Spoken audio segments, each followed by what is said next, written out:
Hello, students. Good morning to you all. Our today's topic is zeolite or shape selective catalyst. Shape selective catalyst क्या है पहले ये देखते हैं. First para देखो. The catalytic reaction that depends upon the pore structure of the catalyst and the size of reactant molecules is called shape selective catalysis. ऐसी catalytic reaction जो catalyst के पोर स्ट्रक्चर पर और रिएक्टेंट प्रोडक्ट के size पर depend करती है उसको हम बोलते हैं शेप सिलेक्टिव कैटेलाइसिस. ओके, अब शेप सिलेक्टिव कैटेलाइसिस कौन है? जियोलाइट्स हैं जो अर्थ सरफेस पर नेचर में मिलते हैं. सेकंड पैरा देखते हैं. Zeolites are alumino silicates. क्या है ये? एल्यूमिनियम के सिलिकेट्स हैं. हैविंग हनीकोम्ब लाइक स्ट्रक्चर्स, जिनका हनीकोम्ब लाइक मीन्स मधुमक्खी के छत्ते जैसा स्ट्रक्चर होता है. They are microporous 3 dimensional alumino silicates. इनमें बहुत छोटे छोटे पोर्स होते हैं और इनका 3 डायमेंशनल स्ट्रक्चर होता है.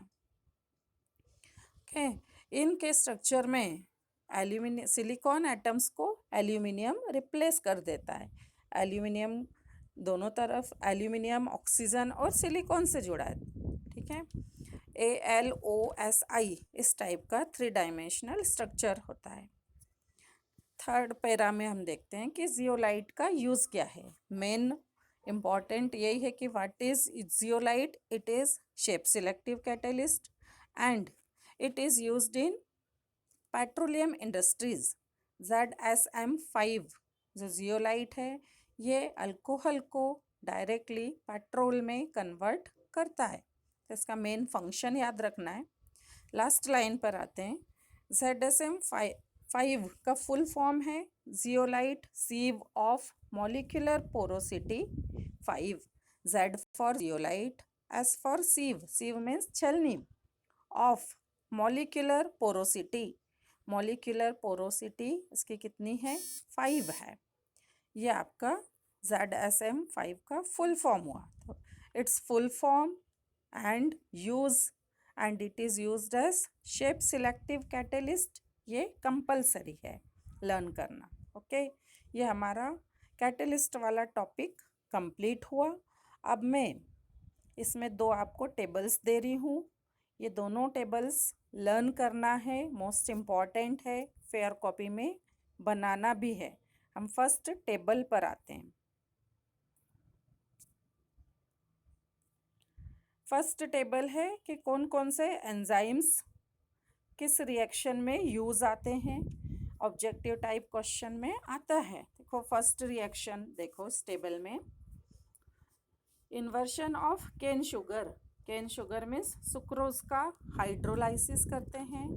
एंजाइम यहाँ पर यूज़ होता है invertase. Second is conversion of glucose into ethyl alcohol. जब ग्लूकोज का फर्मेंटेशन से अल्कोहल में कन्वर्ट किया जाता है, यहाँ पर एंजाइम यूज़ होता है जाइमेज.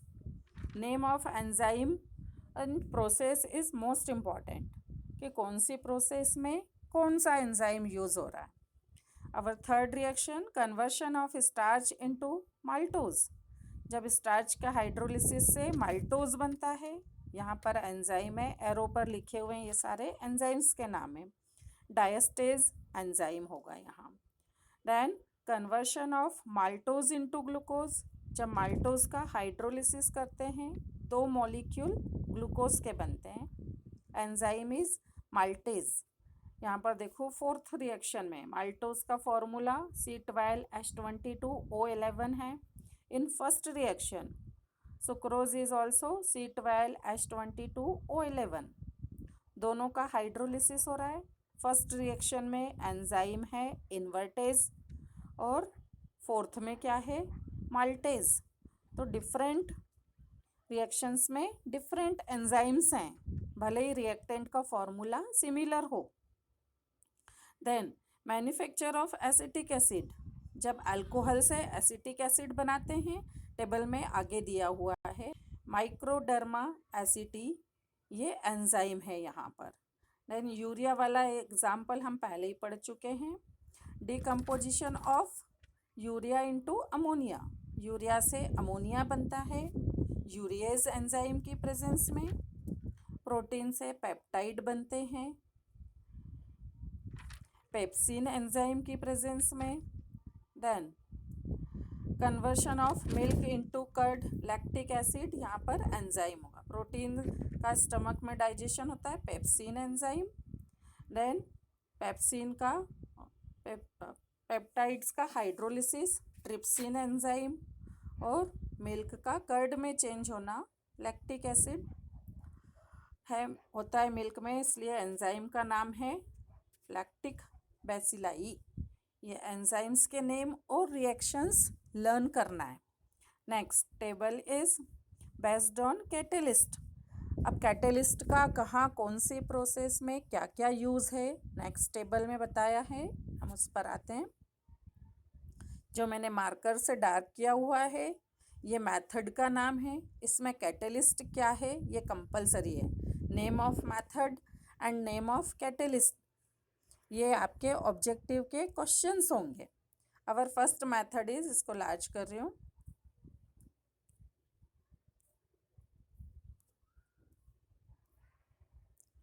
Manufacture of ammonia. यहाँ पर हमको याद है अच्छे से, आयरन कैटेलिस्ट होता है, मोलिब्डेनम कैटेलिस्ट प्रमोटर है। Second method is Ostwald's process. Ostwald process से जब नाइट्रिक एसिड बनाते हैं, प्लेटिनाइज्ड एस्बेस्टास यहाँ पर कैटेलिस्ट है। Third process is contact process, sulphur dioxide से सल्फर ट्राइऑक्साइड बनता है। प्लेटिनाइज्ड एस्बेस्टास या फिर वेनेडियम पेंटाऑक्साइड यहाँ पर कैटेलिस्ट का काम करता है। Next process is Bosch process for the manufacture of hydrogen. यहाँ पर कार्बन मोनोऑक्साइड वाटर गैस और वाटर वेपर की रिएक्शन से हाइड्रोजन गैस बन रही है। आयरन ऑक्साइड कैटेलिस्ट है। कैटेलिस्ट प्रमोटर भी लर्न करना है इन मेथड्स में। क्रोमियम ऑक्साइड यहाँ प्रमोटर है। Next is manufacture of chlorine, chlorine की मैन्युफैक्चरिंग प्रोसेस है। Fifth is Deacon's process, catalyst is copper chloride. In synthesis of methanol, catalyst is zinc oxide and chromium oxide. Last is hydrogenation of vegetable oil, vegetable oil से घी बनाने की जो process है उसमें catalyst use होता है। Last reaction देखो, nickel catalyst. तो यहाँ पर हमारा कैटेलिस्ट वाला टॉपिक कंप्लीट हुआ। आपको ये दोनों टेबल्स लर्न करना है। नेक्स्ट क्लास में मैं कुछ असाइनमेंट के क्वेश्चंस दूंगी जो आप अपनी फेयर कॉपी में सॉल्व करेंगे। Okay, thank you students.